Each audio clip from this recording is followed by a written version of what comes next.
America is trying to sell rice to Japan. That's right. Donald, out of the deal, Trump is trying to sell rice to Japan, the land where ancient currency was the koku, literally not a currency not pegged to gold or silver, but pegged to rice. That's like trying to sell support for Israel to the US government, or selling the concept of freedom and democracy to the American citizen, or like, you get the idea. Japan has rice, it loves rice. You see, July 9th is coming up, and with it, Trump's tariffs on countries are set to revert to a flat 35% for everything, with more tariffs maybe for other things like Japanese auto, right, cars. So the US and Japan are negotiating. But the thing is, Trump is unhappy because Japan doesn't want to buy American rice. First of all, yes, they do. They buy American rice worth $35 million every year. And by and large, it's not even the right kind of rice. Now, I'm a basmati man myself. I'm sure many of my South Asian bhai-bones will be the same. Tilda long grain, Akash basmati, they just hit different, especially with ghee and mixed with like mangsho jhol, the sauce of a meat curry.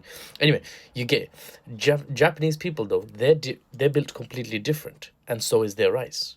Where we have basmati, they have japonica. It's a short, plump rice style that's known for its ability to become sticky, because then it can be bunched up and picked up with chopsticks. Whereas non-sticky rice, it's missions. Imagine non-sticky rice with chopsticks. Like, you'd have to, one grain by one grain. How long do you have?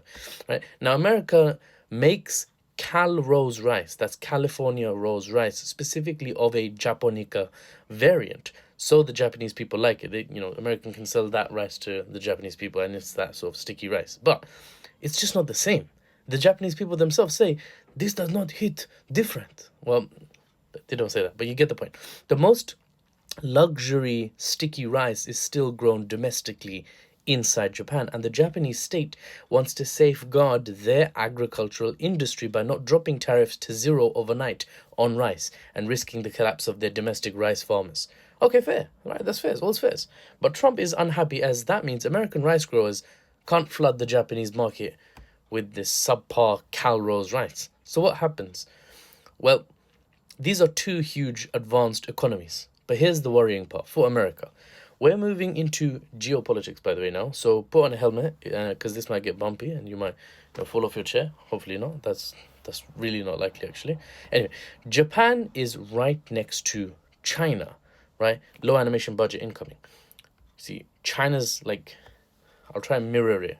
But actually, no, I'll just do it for me. China's here. Japan is like a little crescent shape the wrong way around here, right? And then you have, South Korea is here. And the US is like here, off screen. It's like way, way far away on the other side of the Pacific, the largest ocean in the world. Japan fell into the US sphere of influence essentially by force after the US nuked Japan. The only time in history nukes have been used against civilians on Hiroshima and Nagasaki, ending the war in the Pacific in 1945. But times are changing now. China is a way bigger economy compared to before, and a way bigger economy by some metrics compared to America. China's economy is actually bigger by some metrics, and a political and military heavyweight in their own right. And countries like Japan saw how America treated Ukraine and are thinking, are we sure we want to, we sure we're going to take a bullet for the US, who's going to potentially drop us like it's hot as soon as they see any whiff of a bad deal? I don't want another Ukraine, but here in East Asia. The way things are looking, China and the US may square off against each other, right?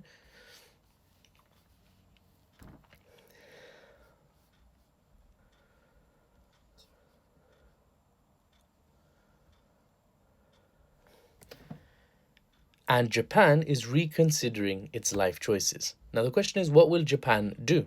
I've got some videos talking about Japanese remilitarization, them moving away from America, and if China and the US do square off, go head to head, Japan might decide, we don't want to be involved, right? The US, please get the hell off our home islands. No, not like that. They're polite people. They'll bow and be like, I was gonna do some Japanese, but I forgot all my Japanese words now. Arigato, arigato. And they'll just shoo America off their islands.